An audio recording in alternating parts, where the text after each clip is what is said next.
எப்ப பாரு இதுதான். நம்மள வர சொல்லி ஒரு நேரம் சொல்றாரு. ஆனா அவர் மட்டும் தாமதமா வராரு. எனக்கு இது ரொம்ப அநியாயம். எதுக்கு நான் சீக்கிரம் வரணும்? அவர் சொல்லிட்டாருங்கிற ஒரே காரணத்துக்காக நான் தலையை கூட காய வைக்காம வந்திருக்கேன். காலையில எழுந்திருச்சு பல்லும் தேய்க்காம குளிக்காம இவருக்காக வேகமா ஓடி வந்தேன். பாருங்க, யூனியன் எக்ஸாம்ஸ் பத்தி நான் எதுவும் கேள்விப்படல. என்ன நம்புங்க.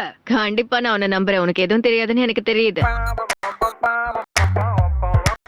ஓ, இது நீங்க தானா? யா, இதுதான் ரெண்டாவது யுக்தி. எதிரி கூட சண்டை போட முடியலன்னா காக்கா பிடிச்சு சமாளிக்கணும். ஹாய், எப்படி இருக்கீங்க? ரொம்ப நாளா நான் உங்களை தான் சந்திக்கணும்னு ஆசைப்பட்டுக்கிட்டு இருந்தேன். So hi. போய் வேலைய பாரு. தலைவரே திமிங்கலம் தானுங்கோ ஆறு கடல் சேரும். வணக்கம் பாஸ், உங்களுக்கு சேவை செய்ய தான் நான் வந்திருக்கேன். நான் பிறந்த ஊர் ஹிடன் லீஃப் வில்லேஜ்ல இருந்து உங்களுக்கு உதவி பண்ண என்ன இங்க அனுப்பியிருக்காங்க. எனக்கு சாப்பிட ராமன் மட்டும் இருந்தா போதும். என்னுடைய குடும்பத்துடைய பேரு உசுமாக்கி. ஆனா ஊர்ல என்னுடைய செல்ல பேரு சிறந்த முட்டாள் நிஞ்சா. ஆமா, சரியா சொன்ன. எங்க புள்ளிங்க எல்லாம் பயங்கரம். எங்களை உனக்கு